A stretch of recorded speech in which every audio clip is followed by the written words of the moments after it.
Gloria a Dios. Les voy a pedir que inclinen sus rostros allí donde están. Padre, te damos gracias en esta noche, por este tiempo tan precioso, desde que entramos por esas puertas con acción de gracias, con alabanza, donde venimos a buscar tu rostro, tu presencia, no importa las circunstancias, porque tú estás por encima de nuestras circunstancias.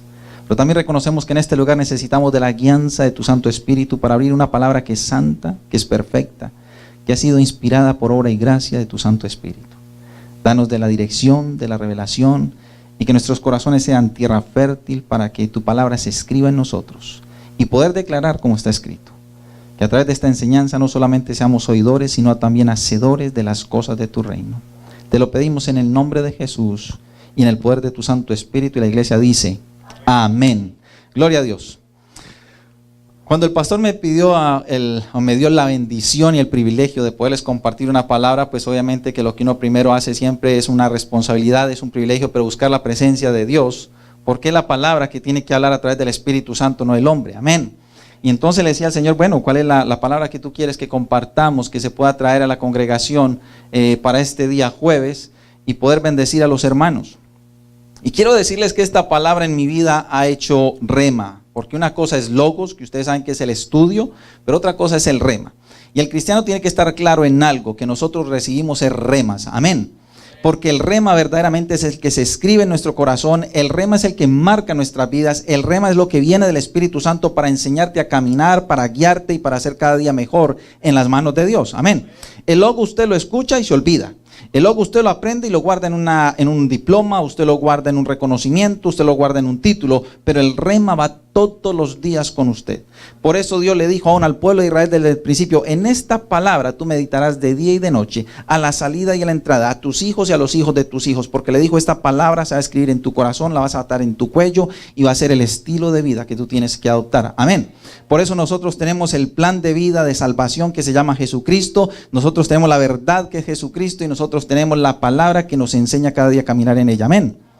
Así es de que quiero compartirles una pequeña meditación en esta noche.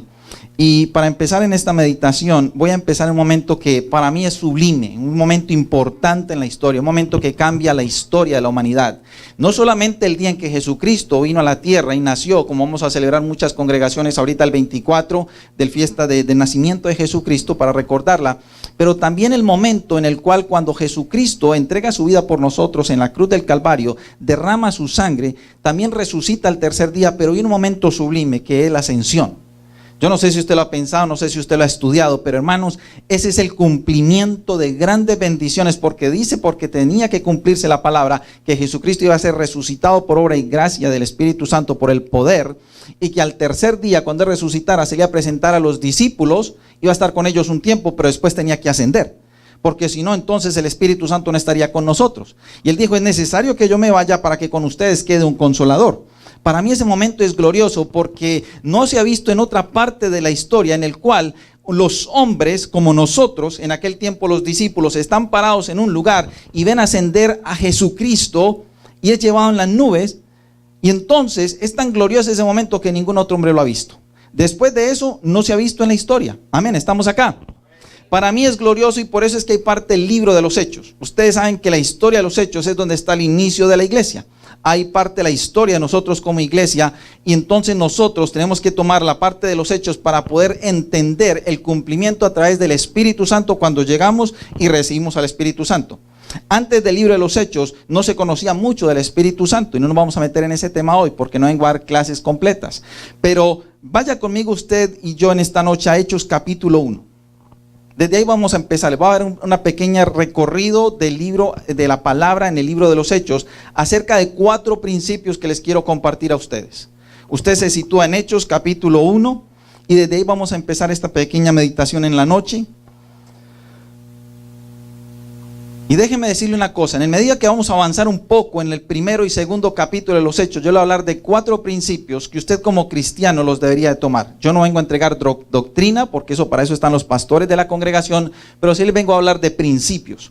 Principios que yo he adoptado para mi vida cristiana, principios que yo he sido enseñado y que he practicado, que me he forzado a vivirlos, porque sé una cosa y estoy clara, cuando usted camina en principios se le puede levantar cualquier demonio, se le puede levantar cualquier lucha, pero el Señor lo va a respaldar. Amén. Porque dice la palabra que nosotros nos paramos en la palabra. Amén. Nos paramos firmes en las promesas, pero también que nuestros pies están puestos sobre la roca, que es Cristo Jesús. Amén. Un principio, antes de arrancar en esa parte, es algo que no se puede negociar. Usted puede negociar cualquier cosa, pero un principio no se puede negociar. Un principio es inamovible. Déjenme explicarles un poco. La gravedad usted no la puede negociar. La gravedad usted no la puede cambiar. Todo lo que usted levante y lo suelte tiene que caer porque es un principio que Dios creó para la tierra. La gravedad es principio. Pero para nosotros en la vida hay principios que tenemos que adoptar como hijos de Dios y caminar en ellos, y usted va a alcanzar bendición. Le voy a entregar 4 principios que si usted todos los días los vive, les puedo decir una cosa, van a caminar en bendición.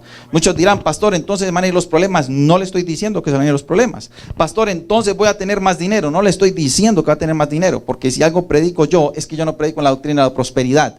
Yo creo que Dios me bendice, pero no es el hombre, ni son las empresas, ni son los negocios. Es Dios el que derrama la bendición. Amén. Las bendiciones no se pueden negociar. Los milagros no se pueden negociar. Amén. Principios son cosas que el cristiano tiene que tomar para saber que él, su casa, sus hijos y su descendencia, cuando caminen, siempre van a caminar bajo el respaldo del Dios Todopoderoso. Amén. Hechos capítulo 1, versículo 4. Vamos a leer lo que dice así. Y estando juntos, les mandó que no se fueran de ¿dónde? Jerusalén, sino que esperasen la promesa del Padre, la cual les dijo, oísteis de mí. Porque Juan ciertamente bautizó con agua, mas vosotros seréis bautizados con el Espíritu Santo dentro de no muchos días. Jesucristo le entregó una promesa a los apóstoles, dijo, mira, esto no va a pasar por años, esto no se va a demorar ni siquiera meses, se va a tomar días para que cuando ustedes estén en el lugar que yo les estoy diciendo que tienen que estar, van a recibir la promesa que es la del Espíritu Santo. Pero ¿por qué es una promesa? Porque si usted va conmigo al mismo capítulo 1, en el versículo 2, dice, empecemos desde el 1 para que lo comprendamos. En el primer tratado, oh Teófilo, hablé acerca de todas las cosas que Jesús comenzó a hacer y a enseñar. Paramos ahí. ¿Qué está diciendo el autor de los Hechos? Le está diciendo a Teófilo, en el primer tratado, es en el evangelio que él escribió, él empezó a escribir todas las cosas que había visto y que había sido testigo de que Jesús había hecho. Pero aquí viene a empezar el libro de los Hechos y le está refiriendo a Teófilo, que es una carta que le envía, le dice en el versículo 2, hasta el día en que fue recibido arriba, después de haber dado, que dice, mandamientos por el Espíritu Santo a los apóstoles que había escogido. Jesucristo fue muy claro y entregó mandamientos. Nadie entrega un mandamiento si no tiene autoridad. Amén. Nadie entrega un mandamiento si no tiene autoridad. ¿Por qué le digo yo a usted eso? Porque mire más adelante, versículo 3. A quienes también después de haber padecido, se presentó vivo con muchas pruebas indubitables, apareciéndoseles durante 40 días y hablándoles acerca del reino de Dios. Yo les vengo a hablar de 4 principios del reino de Dios. Yo creo que muchas personas en aquel tiempo decían, Jesús otra vez hablando del reino de Dios, ya nos tiene cansados de hablar del reino de Dios. Pero ¿sabe qué fue lo que hizo Jesús cuando vino a la tierra? 2 cosas. Lo primero, cuando Jesús se presentó, dijo, arrepentíos, llamó al arrepentimiento. Y segundo, le dijo, porque el reino de los cielos se ha acercado. No hay sino 2 formas de nosotros poder predicar este evangelio: el arrepentimiento y hablar del reino de Dios. Y en el reino de Dios hay principios para usted y para mí. Amén. Entonces aquí lo que nosotros sacamos, cuando Jesús le entrega esta enseñanza, le dice, le doy mandamientos, y sale el primer principio que se llama el principio de autoridad y sumisión. El primer principio de cualquier persona en la tierra tiene que entender lo que se llama autoridad y sumisión. No hay ningún hombre sobre la faz de la tierra que no camine bajo autoridad o sumisión. Existe lo contrario que se llama rebelión. Existe lo contrario que se llama cualquier tipo de situaciones que usted se quiera salir de una autoridad. Pero usted está en Estados Unidos y hay aquí autoridades. Usted paga la IRS para los taxes, usted va la policía está en la calle, si te prende las luces tienes que parar. Todos caminamos bajo una autoridad. Jesucristo nos vino a enseñar de que Él caminaba también bajo autoridad del Padre. Amén. El primer principio en la tierra, hermanos, tiene que llamarse autoridad y sumisión. Déjeme explicarle por qué, que hoy no va a haber el tiempo para estudiarlos completamente. Pero si el problema que nosotros vimos en la creación, desde que Adán y Eva pecaron, ¿fue cuál? Un problema de desobediencia, ¿sí o no? Y si usted y yo vamos más hacia atrás, nosotros encontramos que en algún momento de la eternidad, el ángel de luz se rebeló y fue expulsado. Si usted mira el primer pecado realmente cuando lo estudia, no fue el pecado de que se comió Adán y Eva la manzana, como dicen muchos, sino que el primer pecado que existió se llamó desobediencia. se dio allá cuando estaba el ángel de luz y dijo: yo quiero hacer un trono también para ser semejante al Altísimo. Desde ahí venimos viendo la cantidad de errores que se vienen caminando en la tierra por un problema de no caminar bajo autoridad y sumisión. Amén. Si estamos acá, entonces tenemos el primer principio, usted lo repite: autoridad y sumisión. Autoridad porque Jesucristo les mandó a los discípulos que se quedaran en Jerusalén. Sumisión porque si usted y yo después vamos hacia adelante en Hechos capítulo 1 versículo 12, ¿qué dice la palabra? Entonces volvieron a Jerusalén desde el monte que se llamaba el Olivar, el cual está cerca de Jerusalén, camino de un día de reposo. Estos hombres que vieron ascender a Jesucristo estaban a casi 1 kilómetro de distancia cuando Jesucristo les dijo: ustedes tienen que regresar a Jerusalén para poder que el Espíritu Santo dentro de muy pocos días o no muchos días descienda sobre ustedes. Ellos caminan, dice, como un día de reposo, que es un promedio en tiempo de distancias, pero el camino de reposo, ellos no podían caminar más de 1 kilómetro de distancia. Si usted estudia la historia de los judíos, porque ellos se ubican tan cerca a las sinagogas que ellos tienen para el día de reposo. Entonces ellos se regresan para Jerusalén y se quedan allí y demuestran de que primero Jesucristo les dio un mandato y que ellos son sumisos a ese mandato y se regresan y se quedan a Jerusalén. Si alguien entendía autoridad y sumisión, eran los apóstoles. Usted no encuentra en otra forma sino que cuando Jesús decía algo, los apóstoles obedecían. Jesús los mandó a preparar la Santa Cena, ellos fueron a preparar la cena. Jesús les dijo: vayan allá, ellos iban a predicar en las casas y en las aldeas. Jesús les dijo: no se lleve alforja, no se lleve esto, no se lleve aquello, y ellos obedecían. Amén. Porque Jesucristo les enseñó con su propia vida que el primer principio se llamaba autoridad y sumisión. Si no hubiera sido así, Jesucristo hubiera querido hacer otro plan diferente, pero Él dijo: Padre, que no se haga mi voluntad sino la tuya. Cuando usted le dice como cristiano a su papá, que es nuestro papá, que no se haga mi voluntad sino la tuya, le estás diciendo: estoy bajo tu autoridad y me someto a tu voluntad. Amén. Gloria a Dios. Si usted tiene ese primer principio, hermanos, va a ser primer fundamento en su vida, después de que 1 Corintios capítulo 3 versículo 11 dice: porque nadie puede poner otro fundamento que el que está puesto, el cual es Jesucristo. Pero cuando usted abraza la autoridad y la sumisión para su vida, usted va a saber caminar bajo ese principio. Al final les voy a dar un repaso. El segundo principio es el del adorador y la adoración. ¿Por qué? Porque Jesucristo fue muy claro también y lo dijo: ¿saben qué? Yo vine a adorar a mi Padre. Y más en los capítulos de los evangelios dice: porque mi Padre busca adoradores, ¿dónde? En espíritu y en verdad. Adorador y adoración, usted lo encuentra en Hechos capítulo 1 versículo 3, y vaya conmigo. Y entrados subieron al aposento alto, donde moraban Pedro y Jacobo, Juan, Andrés, Felipe, Tomás, Bartolomé, Mateo, Jacobo hijo de Alfeo, Simón el celote y Judas hermano de Jacobo. Y en el versículo 14 dice: y todos estos perseveraban unánimes en oración y ruego con las mujeres y con María la madre de Jesús y con sus hermanos. ¿Sabe qué me gusta este versículo 14? De que hay lugares donde no pensamos que las mujeres están para servir, pero aquí dice que están los apóstoles más las mujeres y la madre de Jesús allí adorando y glorificando el nombre de Dios. Qué bendición era, hermanos. Una cosa es el llamado para los apóstoles, pero la otra es que el Señor no hace excepción de personas para poder que le adoren, le busquen y le sirvan. Y ahí estaban las mujeres todavía en ese escenario. Pero ¿por qué me llama esto la atención? Porque estaban orando. ¿Qué tiene que ver la adoración y la adoración con la oración? Tiene que ver mucho, porque la orar incluye adorar y adorar incluye orar. Muchas veces en la iglesia pensamos que adoración y alabanza es solamente los cánticos, pero usted adora con sus hechos, usted adora con sus actitudes, usted adora con su responsabilidad, usted adora con sus diezmos, usted adora con todo. El principio de la adoración quiere decir que donde usted se mueva, usted tiene que expirar, usted tiene que soltar todo lo que es agradable y perfecto delante de Dios. Usted va a un lugar y puede servirle a alguien abriéndole solo la puerta y está adorando a Dios. La desvirtuado que tenemos es que aquí se dicen 3 cánticos de alabanza, 3 cánticos de adoración. No sé si en esta casa, pero en la iglesia que yo estoy pastoreando, bendito sea Dios, me preguntan: pastor, ¿cuántos cánticos de alabanza y cuántos cánticos de adoración? Le digo: póngale los que vaya a ponerle, pero que sea adorar a Dios. Amén. No importa cuántos van a hacer, no importa cuáles van a hacer, pero vamos a adorar a Dios con todo. Amén. Usted y yo fuimos creados para adorar. No hay tiempo para hablarlo, pero cuando usted estudia adoración en el espíritu y en verdad, usted se encuentra que aún su propio cuerpo, sin que abra su boca, usted adora.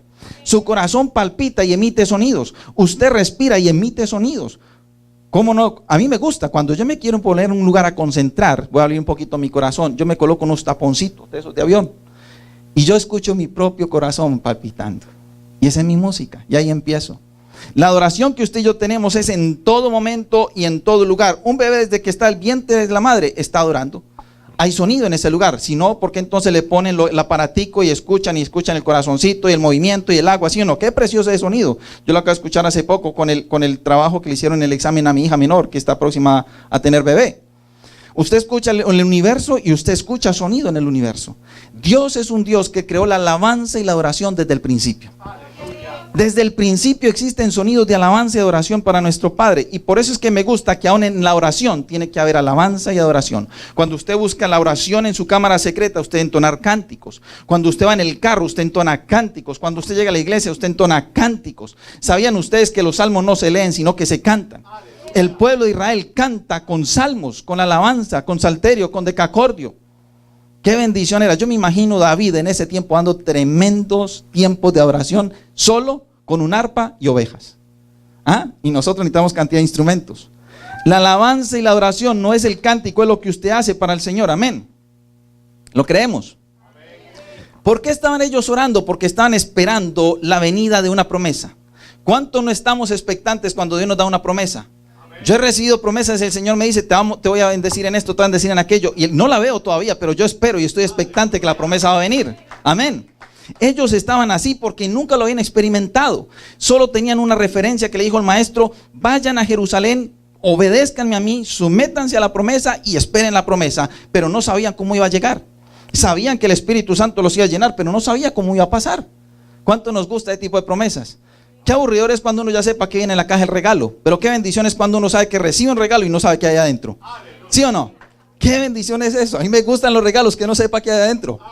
Eso es un regalo. Así estaban ellos orando y esperando ese día, pero adorando en el Espíritu y en verdad. Apóstoles, mujeres y todas las personas en ese lugar. Si usted va conmigo a Hechos capítulo 2, versículo 1, mire donde llega la promesa de ellos. Lo tenemos. Cuando llegó el día de Pentecostés estaban todos ¿qué? Unánimes y juntos. Cuando usted camina bajo autoridad y sumisión, algo que tiene que dar de resultado es unidad. Porque lo que es contrario a la autoridad y la sumisión se llama división, se llaman pleitos, se llaman contiendas, se llaman guerras y se llaman oposiciones. Pero si algo tiene como característica que en una iglesia se reconozca autoridad y sumisión, es que tiene que haber unidad. Eso es lo primero, y por eso dicen aquí, ellos estaban todos unánimes y juntos. Y el versículo 2 dice, y de repente vino del cielo un estruendo como de un viento recio que soplaba, el cual llenó toda la casa donde estaban sentados. Y se les aparecieron lenguas repartidas como de fuego, asentándose sobre cada uno de ellos. Qué bendición recibir esa unción del Espíritu Santo. Qué bendición ese momento que fue tan glorioso. ¿Saben por qué? Porque aún el autor de Hechos llega y dice, y de repente vino del cielo un estruendo como de un viento. Él mismo ni esperaba ni sabía cómo iba a venir el Espíritu Santo. Por eso lo describe en esa forma, como de un viento, como dando a entender una idea, como dando a entender cuál era la picture, la imagen que se iba a tener, que se sucedió en ese día, porque él no sabía exactamente cómo iba a llegar. Tan es así que no se sabían que toda la gente que está alrededor del lugar del aposento alto, por eso se acercaron, porque escucharon el estruendo y porque empezaron a ver lenguas en cuanto a los idiomas diferentes que los llamó la atención. Era algo que pudo hacer una revolución diferente. Cuando usted camina en la autoridad y en la sumisión, cuando usted camina en la alabanza y en la adoración, el lugar se empieza a llegar por gente que fue impactada sabiendo que ustedes tienen algo diferente que lo que hay afuera. Amén. Ellos van a ser atraídos por eso, porque van a decir, aquí hay algo diferente y está sucediendo algo diferente que afuera nunca lo hemos visto. Ellos estaban afuera, los apóstoles están en el aposento. Pero cuando están en el aposento y se desciende el Espíritu Santo, llama la atención de la gente que está afuera. No habían conocido todavía a Jesucristo esa gente. Estamos ahí. Adorar es algo diferente que tener solo un cántico. Adorar es estar enamorado de Dios. Adorar es estar enamorado de Jesucristo. Adorar es estar enamorado del Espíritu Santo para que Él fluya como Él quiera. Yo les quiero compartir algo que me sucedió en esta tarde, que ni siquiera mi esposa sabe. Y no porque tenga secretos con ella, sino que no tuvimos el tiempo de compartirlo. Yo me fui un tiempo de oración y meditación después de que llegué a hacer unas vueltas y me sucedió algo que nunca había experimentado. Me cogió una sonrisa en mi tiempo de oración Que yo solo me reía y me reía y me reía y me reía. Yo no entendía por qué. Pero yo sabía que venía a pasar una lucha espiritual. ¿Y sabe cuál fue la imagen que me llegó? Es el gozo del Espíritu Santo, sabiendo que aunque el enemigo se levante, te está riendo en la cara. Que aunque el enemigo se levante, le estás diciendo no vas a poder. Y me daba risa. Esas son las bendiciones de Dios. La adoración en el Espíritu en verdad te lleva a recibir cosas que nunca antes recibido, que nunca antes has sentido. Me gozo con la hermana por eso en el testimonio que comentaba hoy, porque en las formas que menos comprendemos muchas veces y en las que menos esperamos es donde el Espíritu Santo está orando. Porque no es estructura. ¿Cuánto le dan gloria a Dios? Si algo tenemos nosotros lindo en la vida cristiana es que nada es repetitivo, todo es nuevo, porque dice que Dios da cada día bendiciones nuevas. Amén. ¿Estamos bien hasta ahí? Vamos un poco más adelante. El tercer principio es el del servicio y el servidor. Si usted está tomando notas, y usted puede tomar solo esos dos títulos y después estúdielos en la Biblia. Adoración, primer principio es la autoridad y sumisión, segundo principio es el adorador y la adoración, y el tercer principio es el servicio y el servidor. ¿Por qué hablamos de ese principio? Porque usted y yo fuimos alcanzados por la gracia y la misericordia de nuestro Señor Jesucristo solo para servir. Usted y yo el día que Jesucristo entró a nuestro corazón, una posición espiritual porque fuimos salvos, fuimos redimidos, somos limpios, Señor, de todo pecado porque nos salvó. Amén. Pero desde el día en que usted entró a ser parte de las filas del ejército de la iglesia, usted está llamado a servir. Usted ya es llamado a servir en cualquier momento. Cuando usted sale, ¿qué encuentra en la calle? Servicios. Usted va a una estación de gasolina y hay alguien que le sirve para poder recibir su dinero. Usted va a su empresa, usted recibe a alguien que le da un cheque por el pago de los servicios que usted hace. Si usted va a trabajar, va a prestar un servicio. Amén. Todo el hombre se mueve en base a servicios. Pero el mejor servicio que nosotros tenemos es el servicio hacia Dios. Amén. Gloria a Dios. Yo siempre he dicho, lo digo en la congregación, es la única entidad donde nunca hay layoff. Es la única entidad donde nunca a usted lo mandan al unemployment. Todos los días antes están hiring en esta empresa. ¡Qué bendición! Lo importante es que yo tenga una disposición de servicio y ser llamado un servidor. ¿Dónde está eso en Hechos? Capítulo 2, versículo 41. Vaya conmigo a capítulo 2, versículo 41, por favor.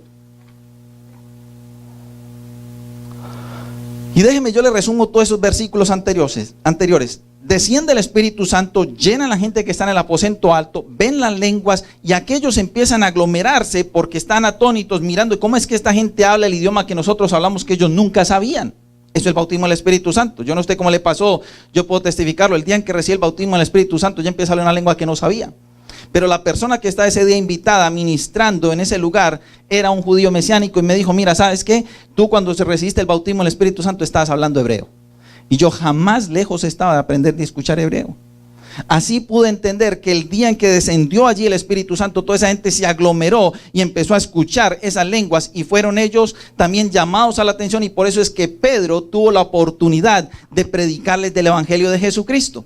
Pero cuando él les predica el Evangelio de Jesucristo y les da toda la información que ellos necesitan tener, en el versículo 42 del capítulo 2, dice, y perseveraban en la doctrina, en el 41, así que los que recibieron su palabra fueron bautizados y se añadieron aquel día como 3,000 personas. ¿Sabe por qué es el principio del servicio y el servidor? ¿Cuántos habían en el aposento alto para los que estudian la Biblia? ¿Cuántos estaban allí? ¿Cuántos? Arrancaron con 12, ¿sí o no? Los apóstoles, pero habían ¿cuántos? 120 en el aposento alto, ¿sí o no? Hay 120 allí, pero en el momento en que Pedro les entrega la palabra, dicen que ese día recibieron a Jesucristo como 3,000 personas. Le hago una pregunta. Hay 120 personas en una congregación y mañana el Señor les envía por esas 3 puertas 3,000 personas. ¿Cuántos lo reciben? ¿Ah? Entran por estas puertas 3,000 personas, no cabemos en esta sala. Y entonces estos 120 tienen que empezar a fungir en una actividad que antes no habían hecho y se llama servicio. Porque había que atender a 3,000 personas de un solo golpe. Ese para mí yo lo llamo un problema santo. Yo quiero de esos problemas santos, que el Señor me lleve un problema santo de 3,000 personas a la congregación, almas salvas para Jesucristo. Por eso entiendo que el tercer principio fue el del servicio y el servidor, porque cuando usted estudia en la Reina Valera de 1960, el título antes del versículo 37 dice primeros frutos. ¿Qué tan grande es Dios que no tiene medidas de poder hablar de estrechez? Y le entregó los primeros frutos a esos 3,000 personas. Para los buenos matemáticos, si a cada uno de esos 120 le hubieran repartido entre esos 3,000, ¿cuántas personas hubieran tenido que atender? Hermano, y no estamos hablando ahorita de estos tiempos donde la persona pudiera comprar en McDonald's 50 hamburguesas y va a Burger King compra otras 50. Estamos hablando que en aquel tiempo había que hacer la harina y había que hacer el pan y había que prepararle a la gente, había que atender a la gente, había que traer agua. Y estamos hablando de una iglesia de 3,000 personas en un solo golpe. Por eso es que creo yo que el servicio y el servidor es una tarea de cada uno de los cristianos, porque el Señor te va a encomendar almas para cuidar, el Señor te va a encomendar almas para discipular, el Señor te va a encomendar almas para poder orar por ellas, para atenderlas, y usted y yo tenemos que estar preparados para eso. Amén. ¿Cuántos creemos que viene la cosecha en este tiempo? Usted a lo mejor no la verá. Yo sé que aquí hay sillas vacías, en la congregación donde yo estoy también hay momentos donde hay sillas vacías, pero yo sé una cosa, la cosecha viene grande. La cosecha viene grande. Porque el tiempo de la palabra se tiene que cumplir y dice, alza tus ojos y mira que la cosecha está lista. Amén. Va a haber hambre y sed de la palabra de Dios, aunque usted vea mucha gente que nos está persiguiendo, aunque usted vea que la gente no quiere nada del reino, pero va a llegar el momento en que la gente va a pedir que le hablemos de Jesucristo. Amén. ¿Estamos bien hasta ahí?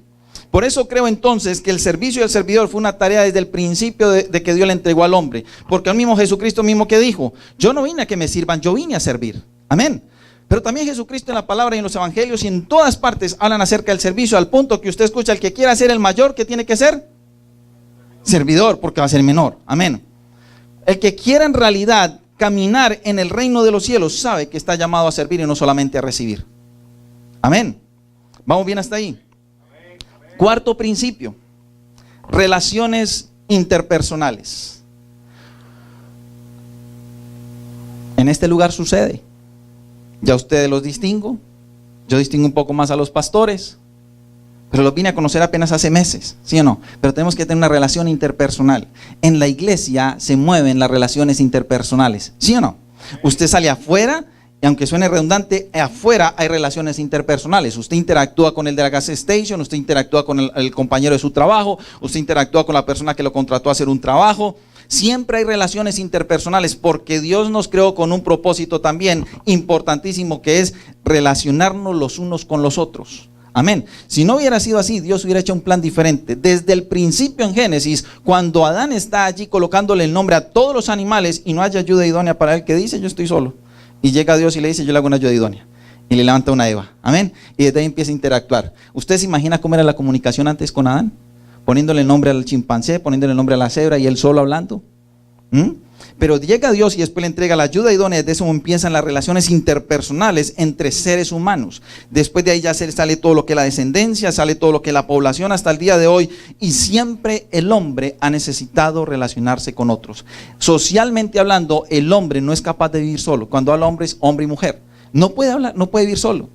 Prueba de ello lo conocen las personas que trabajan con las penitenciarías y los mismos psicólogos y psiquiatras, que si a una persona la aíslan en una celda, en una cárcel de máxima seguridad por años, esa persona se enloquece, esa persona pierde el habla, esa persona pierde el léxico porque no tiene con quién hablar. Y lo único que acaban hablando a lo último es con ellos mismos. ¿Qué tiene uno para hablar con uno mismo? La bendición que nosotros tenemos es que nosotros cuando ven hablando solo es porque estamos hablando con Él. ¿Ah?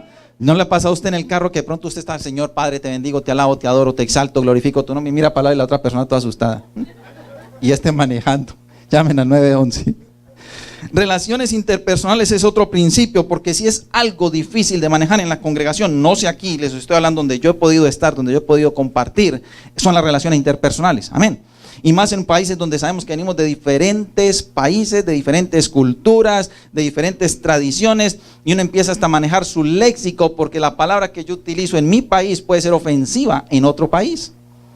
O muchas veces sucede, yo no sé si aquí, me imagino que en otros lugares, de que usted llega y pasa de pronto a la carrera y la hermanita dice, no me saludó, se enojó conmigo hoy. Relaciones interpersonales todos los días, y miren cómo lo vivieron en el tiempo de los Hechos.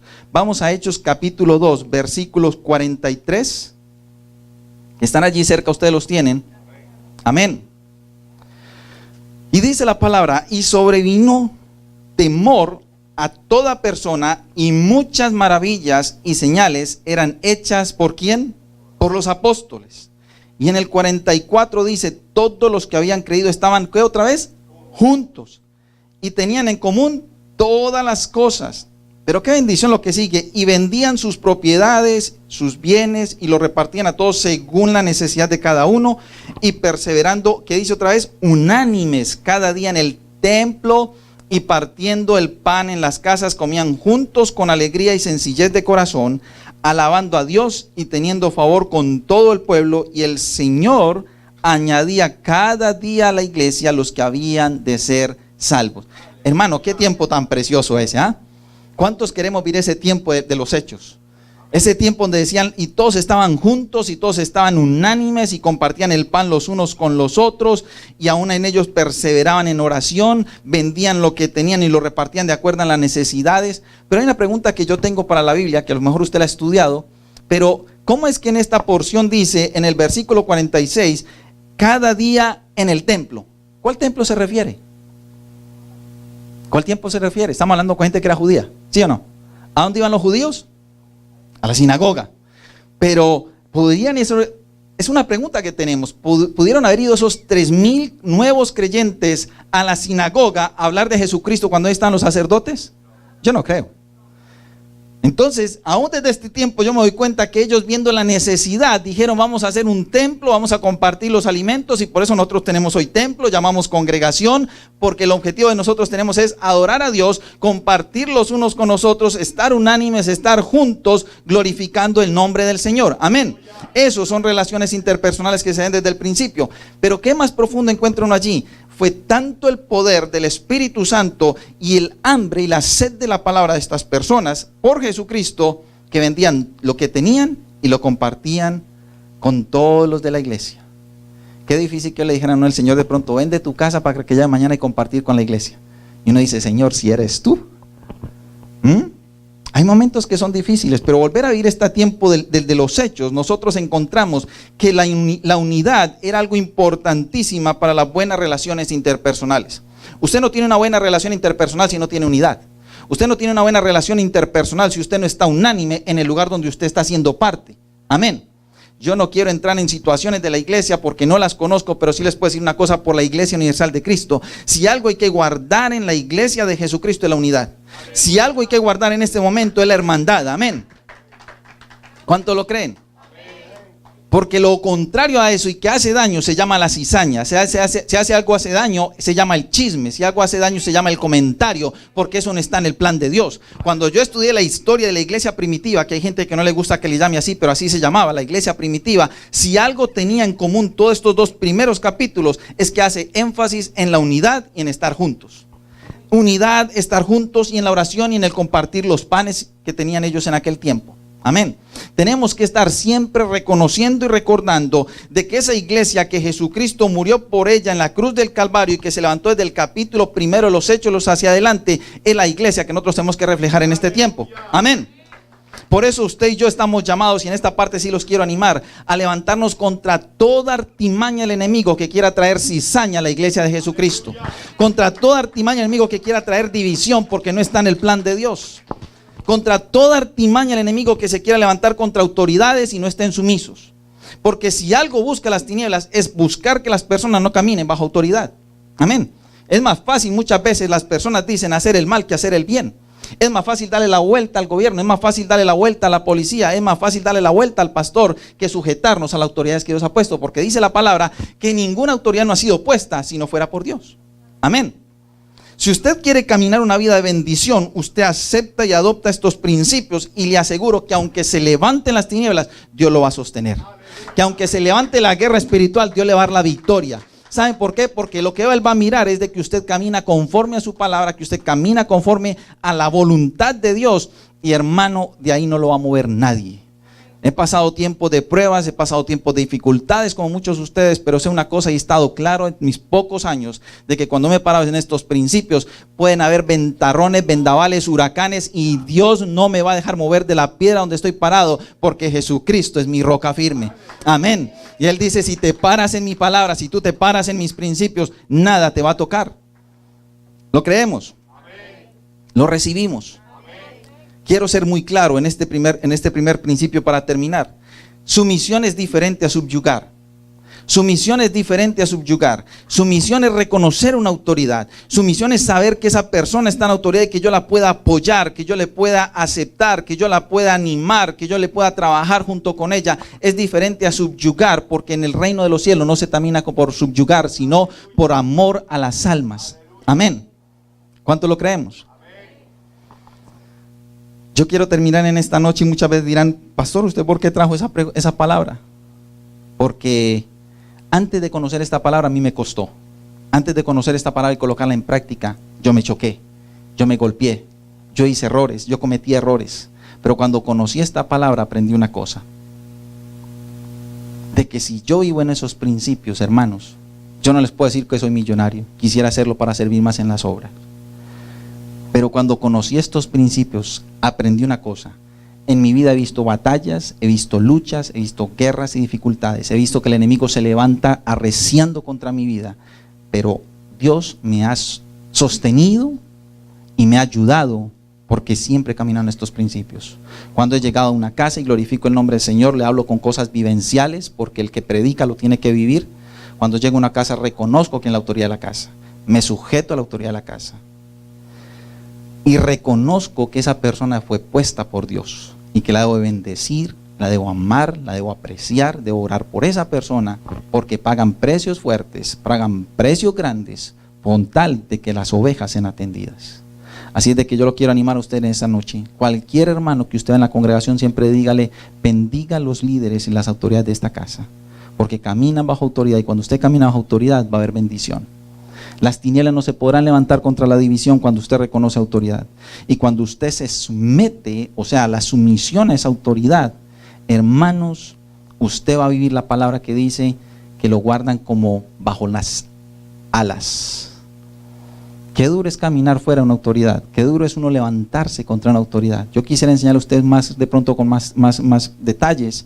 Pero usted puede encontrar que en la vida de la Biblia, o sea, todos los que han vivido en esta palabra, en la historia que vieron cada uno, usted encontró hombres que se sujetaron a la autoridad y hombres que se rebelaron a la autoridad. Y los hombres que se sujetaron y mujeres siempre alcanzaron bendición y favor de Dios. Pero los hombres y mujeres que se rebelaron contra la autoridad de Dios y contra los hombres y mujeres que Dios puso en autoridad, siempre terminaron mal. Hay otro mensaje que sería muy bonito y es los que empezaron bien y terminaron mal. ¿Saben por qué? Porque no conocieron este principio. Amén. Yo les quiero pedir en esta noche que nos coloquemos de pies. Por favor, fue una pequeña reflexión. ¿Cuántos queremos decirle a Dios, Señor, yo quiero caminar por esos principios? Amén. Queremos congregaciones sólidas y fuertes. Estos principios, estoy seguro que las congregaciones son sólidas, serán fuertes y van a progresar. El Señor va a entregar almas en los lugares donde saben que caminan primero por su palabra. El Señor va a añadir las almas, como dicen los Hechos, y el Señor añadía cada día las almas que habían de ser salvas. ¿Saben por qué? Porque caminaban por la unidad, porque caminaban en el compartir, porque caminaban en los principios, porque caminaban en entender el plan y el poder de Dios para esas vidas. Amén. Nosotros no estamos muy lejos de la iglesia de los Hechos, porque nosotros tenemos un ejemplo, se llama la iglesia primitiva, en los primeros capítulos de los Hechos. Si usted cada día medita en esta palabra, usted va a saber que usted va a hacer apoyo en esta casa, para esta congregación y para los líderes de esta casa. Que el Señor, en la forma en que usted responda a esos principios, que el Señor, en la forma en que usted obedezca, en la forma en que usted sirva, en la forma en que usted aporte, en la forma en que usted apoye, le va a entregar más a usted. Amén. Porque Dios es un Dios de poder y no se queda con nada. Dios sabe tu corazón y sabe tu entrega. Dios sabe tu posición y te va a llevar cada día de bendición en bendición. Amén. Padre, te damos gracias en esta noche por esta palabra que es una pequeña reflexión, Señor, donde la hemos presentado creyendo que a través de ella podemos aprender cómo ser cada día mejores, para glorificar tu nombre, para servir en las cosas de tu reino, para caminar sabiamente, Señor, para reconocer el orden, Señor, y la palabra que tú tienes entregada para cada una de las congregaciones, para el plan, los propósitos. Por eso en esta noche con esta congregación nosotros nos unimos en un mismo sentir, como dice tu palabra.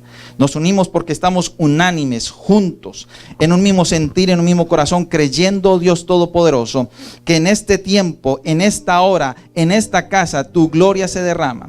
Tu presencia está con esta casa, Señor. Y tu palabra está escrita aún para este tiempo, para esta casa, que está escrita desde el tiempo de los hechos, de que tú añadirás las almas que han de ser salvas a esta casa.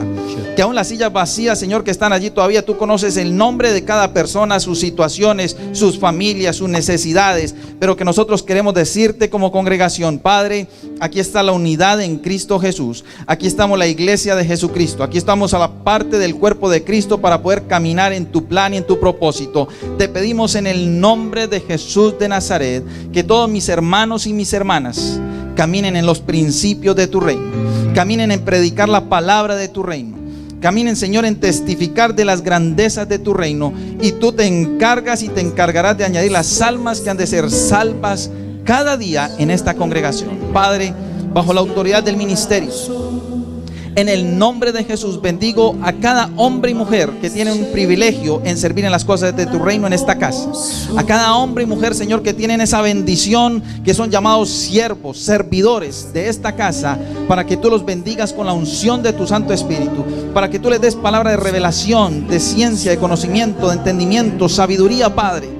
Palabra sazonada, para que cuando abran su boca, el Espíritu Santo hable a través de ellos, Señor, y puedan ser de bendición y edificación para sus hermanos y sus hermanas. Bendecimos los pastores de esta congregación, oh Dios. Te damos gracias por sus vidas, te damos gracias por su entrega. Como congregación te damos gracias por el día en que tú los llamaste para poder estar al frente de esta obra que tú les has encomendado. No ha sido a lo mejor fácil, pero también sabemos, Padre, que bajo tu dirección y tu protección, tú les multiplicas, tú les bendices, tú los llevas hacia adelante, Señor. Les dará la doble gracia y la doble unción de tu Santo Espíritu, Padre, para ver cosas más grandes que lo que hasta ahora han visto, Señor, que han recibido en el nombre de Jesús. Cuando les falte fuerza, tú eres su fortaleza. Cuando se sientan desanimados, tú eres quien los levanta, Señor. Cuando ellos se sientan solos, que aún nuestros hermanos puedan abrazarlos con ese abrazo santo, con ese abrazo de amor, de congregación, para poderles decir: aquí estamos juntos para seguir adelante, oh Dios. El precio del ministerio, Señor, es alto, pero sabemos que en esta casa te aman y te temen, creen en tu poder y en tu gloria, Señor. Y aquí hay hombres y mujeres dispuestos a caminar cada día por las pisadas del Maestro, por el camino de Jesús, y poder ver el cumplimiento de la promesa de esta casa, Señor. En el nombre de Jesús de Nazaret también te damos gracias en esta noche por la presencia de tu Santo Espíritu en cada uno de mis hermanos y mis hermanas. Padre, porque tú lo conoces todo y nosotros no, porque tú conoces sus corazones, tú conoces sus anhelos, sus deseos, sus peticiones. Aún conoces, Señor, las luchas por las que están pasando. Padre, en el precioso nombre de Jesucristo, que tu Espíritu Santo los toque, que seas tú ministrándoles, Señor. Cualquier necesidad, súplela ahora por el poder de tu diestra, bajo tu voluntad, oh Dios, en el nombre de Jesús. Oramos, Señor, por necesidad de sanidad en esta noche. Sí. Padre, te pedimos que seas tú tocando la vida de mis hermanos y mis hermanas que están pasando por algún momento de quebrantamiento de salud. Que tu diestra de poder se pose sobre ellos y sobre ellas, oh Padre. Que seas tú sanando en este momento en el nombre de Jesucristo. Que seas tú regenerando, Padre, aún todo tejido. Que seas tú haciendo milagros creativos como tú puedes hacerlos, Padre, en el nombre de Jesús. Porque tú nos creaste y tu palabra lo dice, que aún desde el vientre de nuestra madre tú ya nos conocías. Tú conoces, Señor, nuestro levantar y nuestro acostar. Tú conoces nuestros clamores y nuestras peticiones. Que ellos reciban en esta noche de ese toque de tu Santo Espíritu. Que ellos se aferren a la fe del milagro que tú tienes preparado y que tú ya has enviado para sus vidas. Que cancelamos todo diagnóstico médico para hablar que el médico por excelencia es Jesucristo en sus cuerpos, en sus vidas y en sus casas. Que aún todo instrumento de hospital, Señor, queda corto bajo el poder de tu diestra. Todo medicamento queda pequeño bajo el poder de la grandeza de tu diestra, Señor. Porque aunque creemos en la medicina, tú eres el médico por excelencia y tú eres quien hace nuevas todas las cosas. Padre, por una unción espiritual en esta noche. Aquellos y aquellas, mis hermanos y mis hermanas, que han estado orando ante ti, Padre, diciéndote quiero más de ti, oh Dios. Te pido que los lleves a lugares más profundos de bendición, de revelación. Que seas tú mostrándoles, como dice tu palabra, cosas grandes y ocultas que hasta ellos, hasta este día no han conocido, Señor. Aquel que tiene hambre y sed de tu palabra, que seas tú dándole tiempo de refrigerio en tu presencia. Que seas tú alimentándoles con el pan de vida eterna, Señor. Y te clamo para la congregación. Que esta congregación en el nombre de Jesús lo lleve a un tiempo glorioso. Que lo que vieron hasta hoy sea corto de lo que tú le vas a entregar. Que lo que alcanzaron hasta hoy queda pequeño de lo que tú vayas a entregar en el precioso nombre de Jesucristo de Nazaret. Bajo la autoridad de esta casa, de los pastores, yo te pido que escuches esta oración. Que las puertas se abran, Señor, para que las almas vengan en cantidades a este lugar. Que las puertas se abran, Señor, para que vengan y tengan hambre y sed de tu palabra, Señor, y este lugar se convierta en una adoración continua delante de tu presencia. En el precioso nombre de Jesucristo, Señor, que en este lugar se vean los milagros como hasta nunca antes lo habían visto. Que, Señor, que el cojo se levante con gozo y de alegría, que el ciego vea, que el sordo escuche, que el mudo cante en el nombre de Jesús de Nazaret. Y esta ciudad tendrá que reconocer que en este lugar está el Dios Todopoderoso, el Jesucristo maravilloso y el Espíritu Santo que nos guiará a toda verdad por esta ciudad, Señor. En el nombre de Jesús te damos gracias y la iglesia dice amén. Denle un aplauso fuerte al Señor. Dios los bendiga, hermanos.